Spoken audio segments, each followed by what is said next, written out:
It's 2024 and I'm on holiday in Cornwall when my phone starts to ring. I look at my phone and it's the Google recruiter. I pick up reluctantly, like really nervous about what he's going to say, and he's like, "Alex, don't worry, it's good news. You got the job." Like, I remember this day as if it was yesterday. It was probably one of the best days of my life because it was the day where I felt like finally I had proof that I was good enough, proof that I was intelligent, proof of that would go against all the doubt that I had about myself, about my capabilities, about my intelligence. You know, I had landed a job at Google. Like, what more proof could I ask for? And so this felt amazing. It was one of the best feelings ever. But of course, that feeling didn't last very long. And especially when I started working at Google and I was surrounded by so many insanely clever people, it was super easy for me to start feeling like an imposter. And I remember it really impacting me very much. And obviously I was young and I was new, but I was comparing myself to all the other people that I was meeting in the company who had, these super fancy degrees or had worked in these other big companies. So I felt like an imposter, and it really affected me. It made me feel very stressed, and it's something that I also experienced, in my other jobs, just being in the big tech world in general. And so imposter syndrome is something that I'm very familiar with. And even when I started my coaching business, it's something that led to me burning out within the first few months because I was comparing myself to others, and it was really holding me back from getting started and starting my own business. But recently I was reflecting on imposter syndrome, and I was like, oh, I haven't felt imposter syndrome for quite a while. But then as I further reflected, I realized actually I feel like an imposter pretty much every day, but it just doesn't impact me anymore. It's not something that I actually generally think about, and it's not something that's as uncomfortable as it used to be when I was working corporate. And so in today's video, I'm just going to share the 5-step process that I use that helps me overcome imposter syndrome, and that's helped me kind of downplay its weight and how much it impacts me, and so that I can continue taking actions and do stuff like filming this video today, which a couple of years back I could never have done that because I would have felt like an absolute fraud doing this. And then if you stay until the end, I'll also share my super secret technique that you can use that also really helps me to take action despite feeling like an imposter. So the first step of overcoming imposter syndrome is awareness, because all change starts with awareness. And chances are that you probably don't have an imposter problem. What you actually have is a thinking problem. And so what's causing the feelings or you to feel like an imposter is that you're having a thought or you're creating a story in your head and in your mind that's causing you to feel this way. And so if you can identify that story or identify that thought, well, then you can diminish the weight that it has over you. And one of the best ways to do that, or one way that you can do that, is to consider the 5 imposter types that I think were identified by Dr. Valerie Young. Because these imposter types will give you an idea of how you relate to feeling like an imposter, and most likely also how you relate to your self-worth and how where you derive your self-esteem from, essentially. So the first one is the perfectionist. And so as a perfectionist, you set impossibly high standards for yourself. And if it's not perfect, then it means you're not good enough. The second imposter type is the soloist. And so the soloist believes that asking for help means that they're not worthy. The third imposter type is the natural genius. So this means that if you fail at something, or if you're not naturally good at it, or if it doesn't come easy to you, then that means that you're an imposter. The fourth one is the expert. So as an expert, if you don't know absolutely everything, then you're not worthy, then you're not good enough. And the last one is the superhero. And so this is where you derive your self-worth from your ability to do everything and everything for everyone. And so which one of these imposter types do you relate the most with? Because that will give you an idea of the type of thoughts and stories that you have around self-esteem and self-worth that are actually causing you to feel like an imposter. And so once you've identified that thought or that story, we'll go to the next step, which is distance.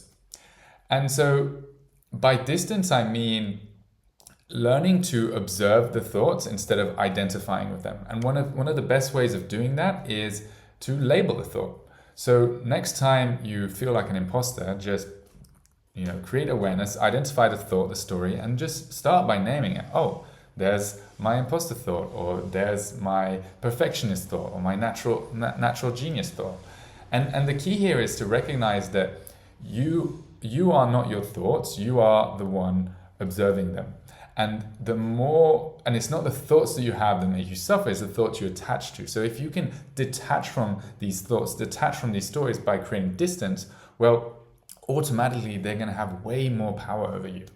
And another thing that you can do is to use these 4 questions by Byron Katie, just to play around with that story, play around with that thought, just to, again, loosen its grip over you. And so her 4 questions are: 1, is it true? 2, how can you know with absolute certainty that this is true? 3 is, what happens when you believe that thought? And then 4, who would you be without that thought? And you can also add an opposing thought. So if you've identified your belief as, I have to be perfect or I'm a failure, well then what would be the opposite belief that you could have instead of this one? And that might be that done is better than perfect, or my value is not dependent on the work that I provide. And so the more distance you create between you and that thought, well, the less hold it will have over you. Which brings us to the next step, which is action. So confidence is often the result of taking action and not the cause of it. And so you actually don't have to wait to be confident or wait for you to not feel like an imposter before taking action. So it's actually possible for you to feel like an imposter but take action anyways. And over time, that's eventually what's going to play a role in reducing the power that it has over you, because you start collecting new evidence, new proof that you actually can do it, new proof that you are not an imposter. And so action is an essential part of reducing your feelings of being an imposter, because it's what makes you progress and what makes you collect more proof that you're not an imposter. Which brings us to the 4th step, which is courage. So fear is not something you need to overcome. It's possible to do things scared. The same with imposter syndrome. It's possible to do things while still feeling like an imposter. So taking action, like we mentioned previously, but that requires extreme courage. And so instead of focusing on the fears, instead of focusing on, how inadequate you are, focus on the fact that you are being fucking brave right now. So excuse my French, because it takes courage to do this. It takes courage to show up despite feeling like an imposter. And so instead of focusing on the fear, just focus on the fact that you're being brave. And then the final step is kindness. So this is just a reminder for you to be kind to yourself. Have some self-compassion.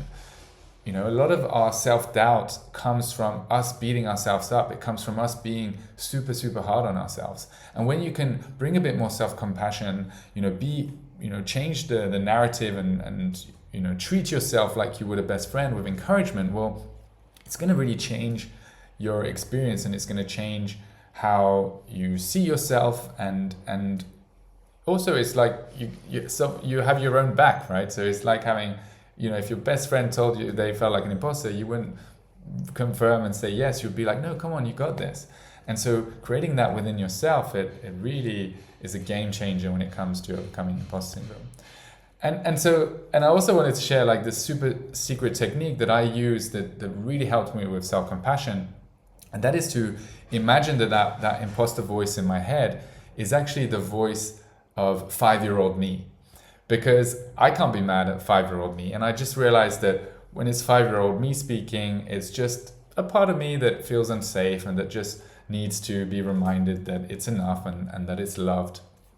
And yeah, it makes it much easier to be compassionate to myself and to be that supportive voice. So if you want to use this for yourself and start reducing the hold that imposter syndrome has over you, like go through these 5 steps. And so they are awareness, so building awareness around the thoughts. What is the thought that you're having? What is the story you're telling yourself? Distance, creating distance between you and that thought.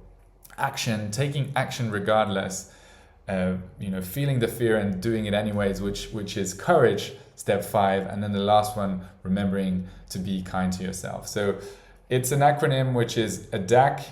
Like, I haven't really found, it sounds like attack, or I guess a duck if pronounced by an Aussie. But whatever you need to remember it. But I hope that you find this useful. I hope that you keep practicing and keep, taking action so that you can stop letting imposter syndrome get in the way of you building your dreams or creating the life that you want to live. And as always, don't forget to subscribe if you haven't already. Wishing you all an amazing day and much love.